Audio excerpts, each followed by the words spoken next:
What's up, guys? I'm Tyler. Wait, 76? Yeah, 76. What's up, guys? I'm Tyler. I'm here with Lucas Fehringer talking about his 1976 Shovelhead. Lucas and I both come from the scootering world, and we've known each other, I don't even know, a long time. And it's pretty sick, you know, getting into the bikes and getting into all this and then seeing people also getting into it that come from the same background and being able to share, you know, multiple lanes of self-expression with them. And yeah. So man.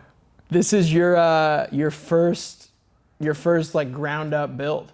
Yeah, first big twin, first ground up build. Yeah, got it originally as a swing arm. Was running and everything, matching numbers. And then, yeah, rode a swing arm for a little bit, did that whole jam, and then trying to think like the brake master cylinder went out on me one time, and I was like, well, this is like the time to do tear down. Like, I don't really want to fuck with it. There's just so much like bullshit on it, from just like the stock oil bag and the battery tray, all that fucking junk. I didn't really want to, I don't know, it was already super crusty too, so I just figured I'd wanted, the whole plan from the get-go was to rebuild it, hardtail it, and do the whole jam, so just figured that was the time. But yeah. Sick. Yeah. And did you have this bike like designed in your head, or did you kind of collect parts as you went, or like how much does it look how you thought it would look when you first tore it down? Pretty close, really close. I definitely had like a general idea of like, I wanted to do the 1921. I wanted to do like a skinny long front end at first, but that sort of switched up like really last minute. I wanted to do like a narrow tracker bar setup, sort of. Really wanted to do like high and tight, but pretty much like, I don't know, I'm trying to think. There's like a couple key details on it that I for sure wanted to do, but like a lot of things like the color, I didn't even know that until like I went to go pick out the paint. I was between doing this or a blue, and just sort of said fuck it when I got there. It was like, I don't know, red's the one, I guess. But what were those parts that were like non-negotiable, like you had to have them on the bike? Barney lowers for sure. Love the Barney style look. Have them on my Sportster too. Like, I don't know, they're just super clean, super tight. I saw them on Stephen Knight's panhead originally, the red one, and that was like the first time I saw that, I was like, what the fuck even is this? Like, first time actually seeing like a proper like pan shop just like out in the wild too. Like, was out looking at an apartment with one of my homies and was just in the apartment complex, and I was like, what the fuck is that? And that was definitely like a big inspiration for a lot of the stuff I wanted to do, or just like this, really the stance was like, I was like, that looks like so tough. Yeah. But that, and then the horns, I really wanted to do that. A lot of people, like I see the boomerangs a lot of people do and stuff, and I wanted to do some sort of molding, and definitely took some inspiration from Chase Stopnick, his panhead. He has like the double horns on the straight leg, and I thought that shit looked super tough, and I know I wanted to do something similar, so I sort of try to take my own, do my own take on that, and then trying to tie it in with everything else on the bike. But that, yeah, I think really that was like the only two non-negotiables that I could think of, was like 1921 setup, long Barneys were the two, yeah. Yeah. I think like, I don't know, like when I look at this bike and when I first saw you post photos of it last week, like I think it's cool when you pay attention to this stuff, because like you could kind of tell that you live in San Francisco like based on this bike. Yeah. And I think it's like really cool that you were able to like build something that is like such a representation of where you're from, but also just like with your own style. And that, I don't know, that got me really excited. And I think you did a great job making it like high and tight, but like there's not T-bars and there's a wide glide, but it still like appears skinny. Yeah. You know, that's like, I don't know, I think it creates like a very nice, it's very nice visually, and then I think riding it is probably very, very fun. Dude, it feels like you're just like, I don't know, you're just like in a cannonball almost, just so tucked and just like you're getting shot out of a cannon. It feels so sick. It feels even better than I thought it was gonna feel, dude. And yeah, First hardtail bike I've ever ridden too, and I did it myself, which was super sick. Like really stoked on that. Oh yeah, another thing actually, casted axle plates. That was a non-negotiable. Yeah. Really wanted to have that on there. Try and get it as like close to like a period correct frame as possible. Yeah, totally. But yeah, no, definitely like big Frisco influence. Like the high mid pegs. Yeah, really wanted to keep it high and tight. Like, I don't know, like key memory, I remember me, like right when I first got bikes, Keaton was visiting right before we met up with you, and we went to like a meetup at this local spot in SF, and I remember we pulled up behind these two dudes. One was on a pan, one was on a shovel, and they both had the skinny, like 18, 19 rear, and just seeing them fucking running through stop signs, jockey shifting. We were both just on our Sportsters. Like, I just got my Sportster, and it was just like, that was it. And it's sick as fuck too, because like seeing it now, like Keaton's almost done with his Shovelhead, and like, dude, we're going to party at the pen and shit. Like, that's gonna be us. It's gonna be fucking sick. That's the best. Yeah. Did you end up becoming homies with those dudes? Do you know them? No. Just some random dudes Dude, with just two some random, stoplights. yeah. That's so like tight. we pulled up behind him like to the meetup and shit. I think we didn't go talk to him or anything. Yeah. Yeah, but I don't know if I couldn't like, I don't even think I could like pinpoint those people if I were to see him today. It was just like, I don't know. That's so cool. There's some of those like, I don't know, I have a couple memories like that like stick to me. Like I remember I was at the swap meet like, I don't know, 10 years ago, and this dude had like an old Denver's Survivor, and like he had like a few parts with him, and he like handed the parts to his girlfriend, and he started the bike first kick, and then she got on, he had no foot pegs, and she wrapped her legs around him and had like a handful of parts and like rolled out of there, and I was just like, I need a long bike. Like that was it. Like I was just like, all right, like that's it. And ever since then, just like, that was like the key moment. It's so cool, like having those like little moments that just like that you obsess over them. Literally. Yeah. That's so rad. How'd you get into the bikes? Pretty much. I mean, yeah, just like really through the scooter homies, because my homie Keaton, back when I lived in Portland, we lived together for a bit, and he had his Sportster. And just seeing him on his Sportster, I was like, dude, fuck. Like I've always wanted a motorcycle, but like parents were always like, you can get that when you're on your own insurance, like that whole jam. And yeah, pretty much never really had the money for one. And when I moved to SF, I got rear-ended, and like they paid me out super good for my truck. And so ended up getting another truck, and then that's when I got my first Sportster from homie Ryan in LA. And that's what, got the ball rolling. But it's funny because when I first wanted a bike, I definitely wasn't even like specific on Harley. Like it was like the classic three, like a CB750, an XS650, or a Sportster. Yeah. And then everyone's just like, dude, get a fucking Sportster. And yeah, definitely. Yeah, as soon as I got one, it was like, oh, Harleys. Like, yeah, Harleys are the fucking shit. Yeah, absolutely. Yeah, I always think about that. I'm so glad that I got a Sportster. Like when I did, just it makes so much sense. Dude. You want to walk us through? Do you want to go front to back or back to front? Go front to back. So, what wheel is that? That hub is cool. Dude, I honestly don't even know what the exact wheel is. I got it off Nick Alvaro. But just 21 spool, I guess. I don't know, but it's like almost a Star Hub, it's but like, not. It's like a repop, like it's like trying to be a Star Hub, but isn't. It's like still 3/4 bearings and shit. But nothing really too special about the front wheel. I think there's an Avon on it, but feels good. And then running 7-over Milwaukee Benny. 7-over. Yeah, an 7 odd over. number. Yeah. Huh. So, dude, I originally wanted to get 8-overs, but Milwaukee Benny, he does the limited run shit. Yeah. And wasn't really in like a period to be waiting. And so I found a pair on Chopper Swapper. James Lennox, he had them. And then there was he had those and the tubes. And then me and Keaton, it was like a weird like double deal, because I traded a foot clutch thing for my Sportster with Keaton, and Keaton owed me money for that. And then he was gonna give me a pair of his tubes that were 6-overs for the lowers.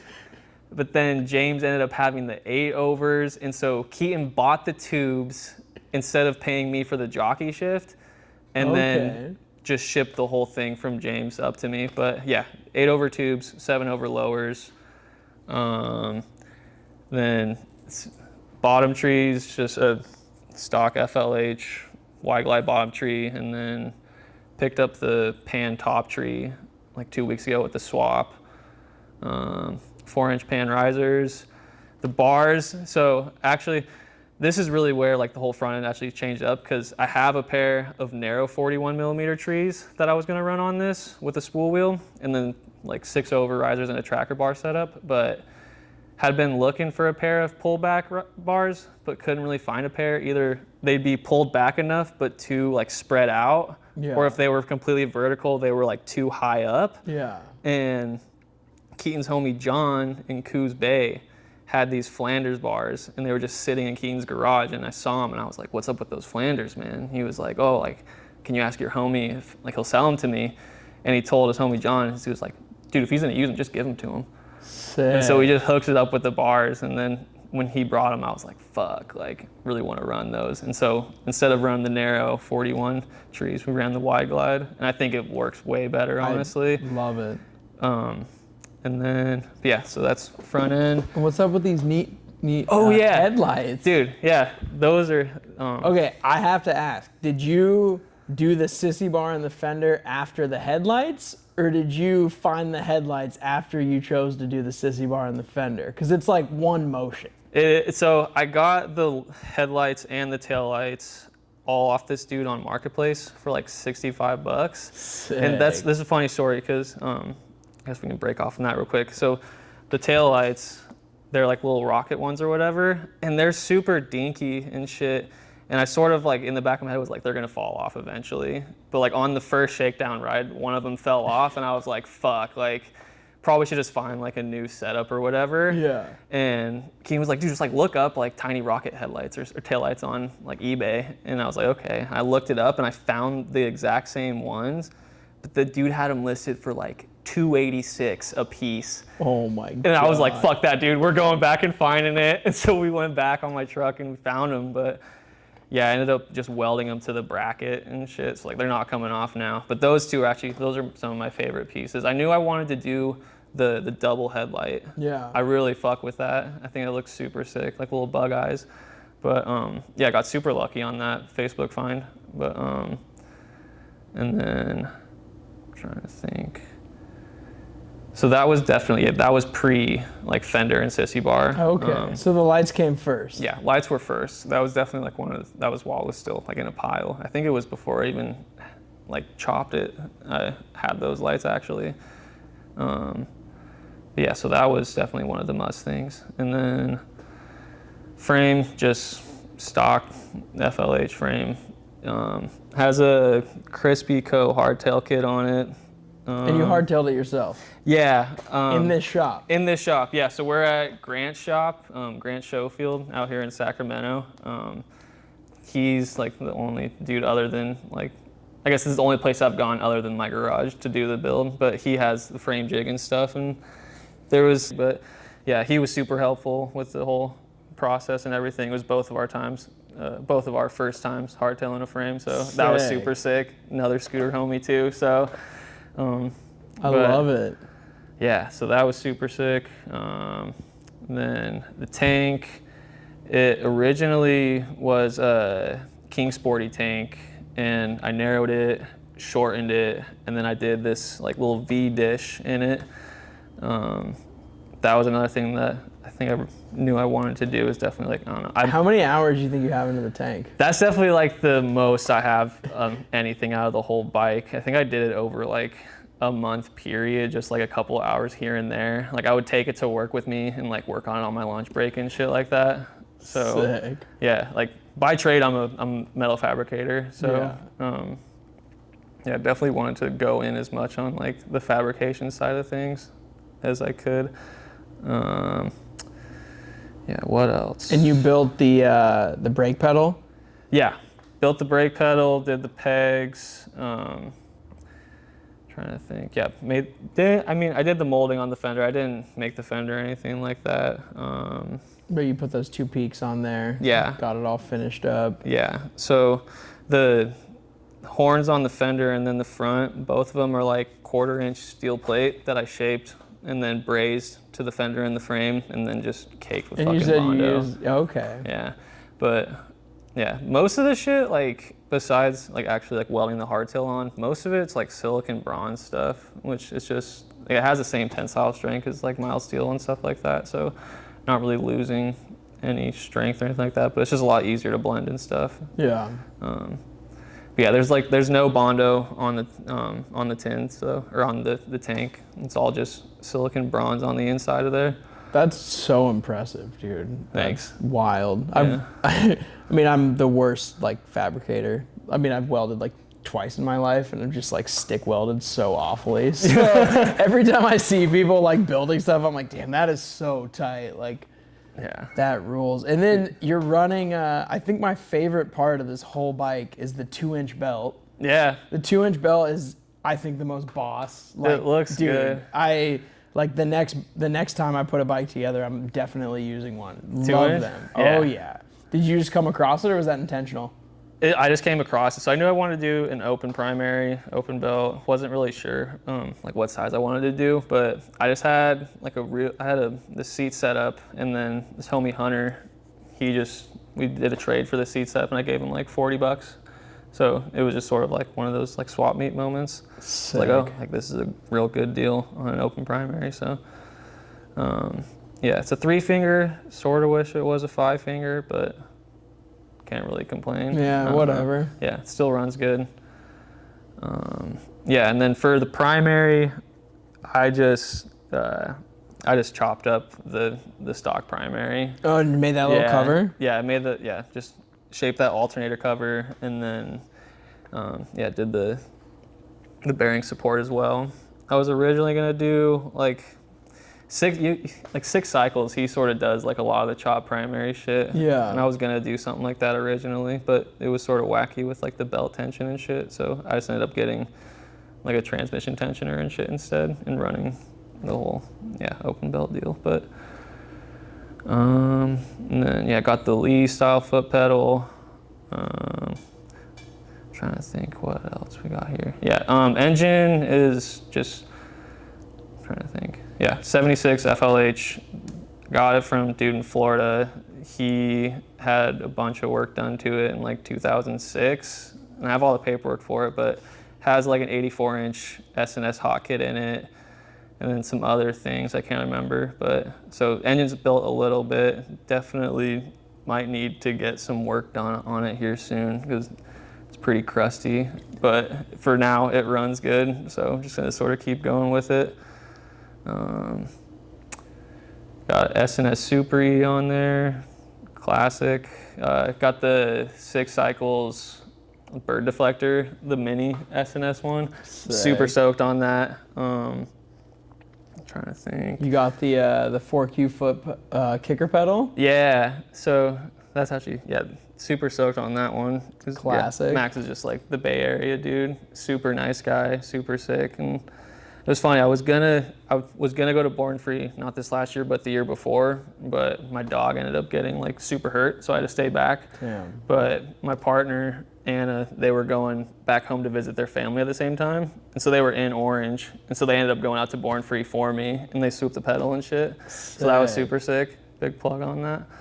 But trying to think, and then the pot. Oh wait, what? I was gonna say, what's up with the Sissy bar? How'd you decide to do the hip back like that? Where'd that come from? The Sissy bar, it took me so long to figure out. I put it off until like we painted the bike, until like right before we painted the bike, and like the final mock-up, it was like, okay, like I don't even know what to do. I knew I wanted to do some sort of like swoop back on I saw Sugar Babies, his Jenny shovel, or his pan shovel, I forget what it is. Yeah. But he has like a flat bar Sissy bar, and he has like a little swoop to it. So I saw that, and I was like, that's sort of sick. So I wanted to do something like that, but then couldn't really decide, just as far as, because I don't really I don't really have anywhere to go to get chroming done either. So I wanted to do something that I could like blend and make nice on my own and shit. So I didn't want to do like a bunch of like cutting and welding and stuff, try to keep it just like straight bending and everything, if that makes sense. Yeah, totally. And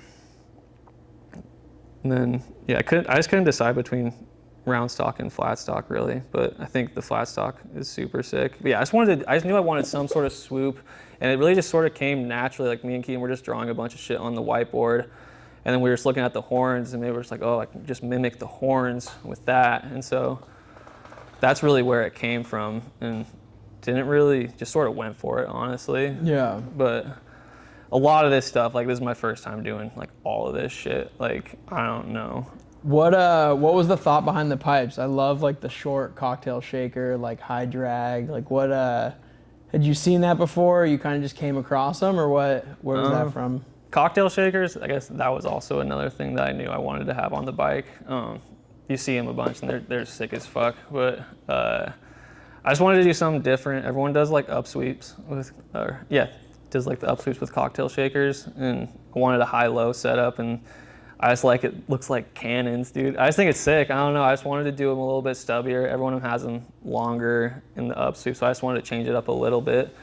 I think visually, like when you have pipes that like don't really cross the rear axle or like the rear wheel, like it makes the bike look so short, even if it's not. And I love that like compact setup, you know, especially with like a more vertical Sissy bar, and like it just looks like, I don't know, it looks like you can just get all tight with it. Dude, exactly. No, like full on cannonball.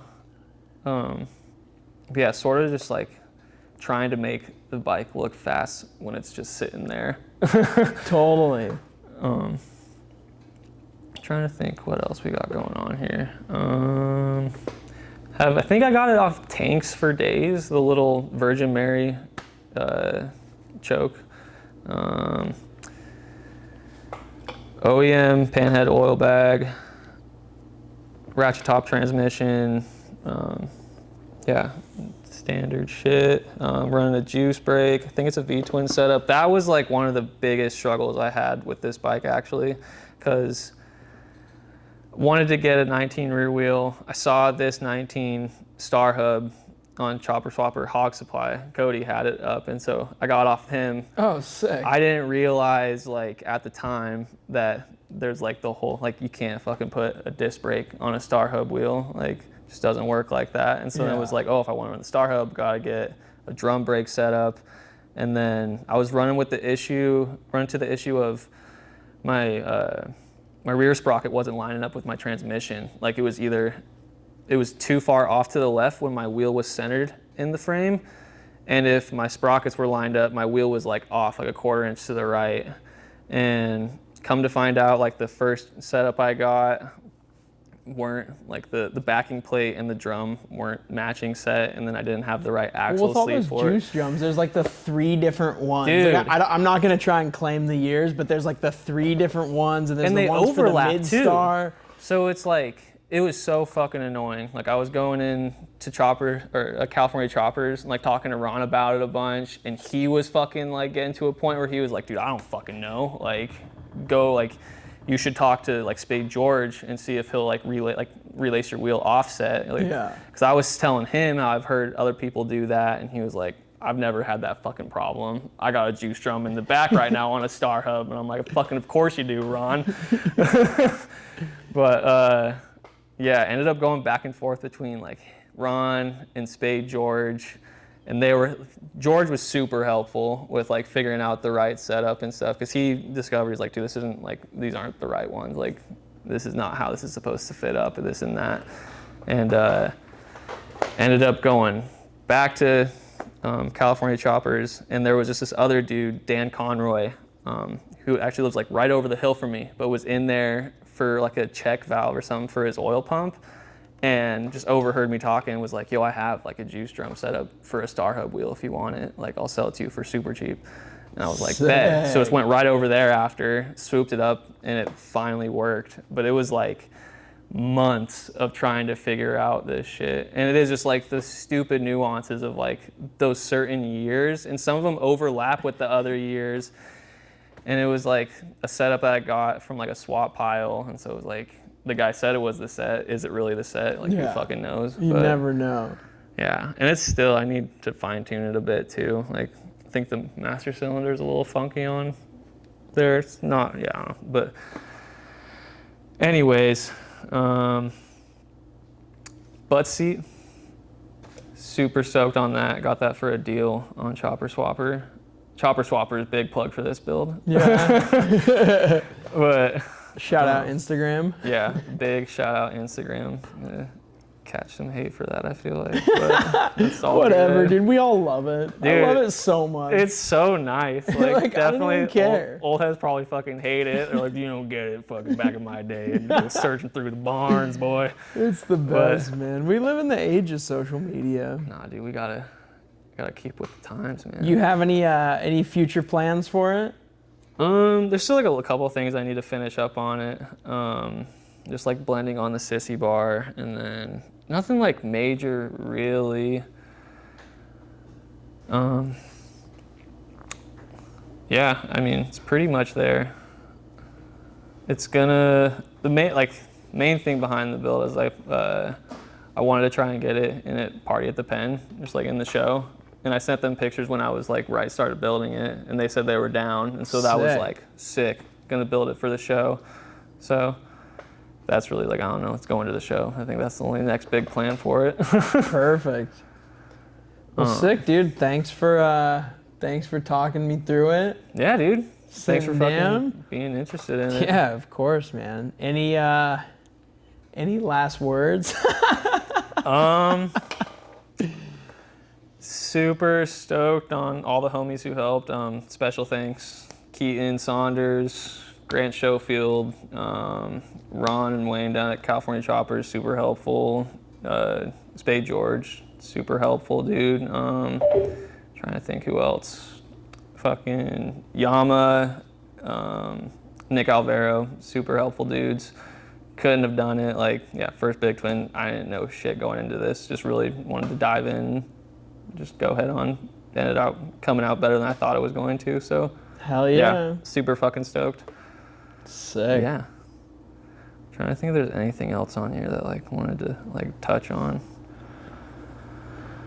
Oh, dude, super funny story actually. Yeah. Fucking on the front axle, you see that little sliver? Yeah, yeah. So, we were riding out to this thing called Ranch Bash out this homie's ranch in Half Moon Bay. And we stopped at this place, Alice's, just real quick to get gas. And I was pulling to the gas station, and my throttle cable pulled out of the house. Like, I got hooked on my trees, and it pulled it out of the housing, so it got stuck. And wide open? Yeah, stuck wide open, dude. Like, pulling up to the fucking pump, like, everyone thought I was just trying to fucking, like, rev my shit and be all loud pulling up. But, dude, yeah, just hold the clutch in, and it's just full blast, and it's just dragging a little bit. And there's this, like, mid-2000s BMW 325i in front of me.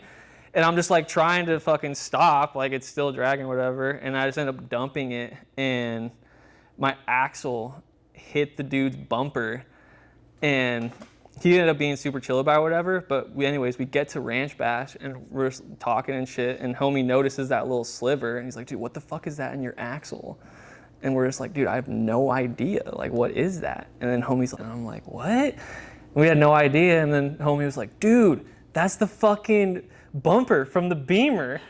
And we were all just tripping out, dude, but it's fucking, yeah, had to keep that on there. That was from when it was still a swing arm and all that shit, but just funny, embarrassing moment. That's awesome. But yeah. I love like picking up stuff from the road. Like just like little things like at gas stations or whatever, just keeping them on the bike forever. Yeah. Sick. Yeah, that's a good one. Well, thanks for chatting, dude. Yeah, Appreciate man. it. Dude, yeah, thanks for fucking wanting to chat about it. Appreciate you. All right. Cool. Amazing. Easy. Easy.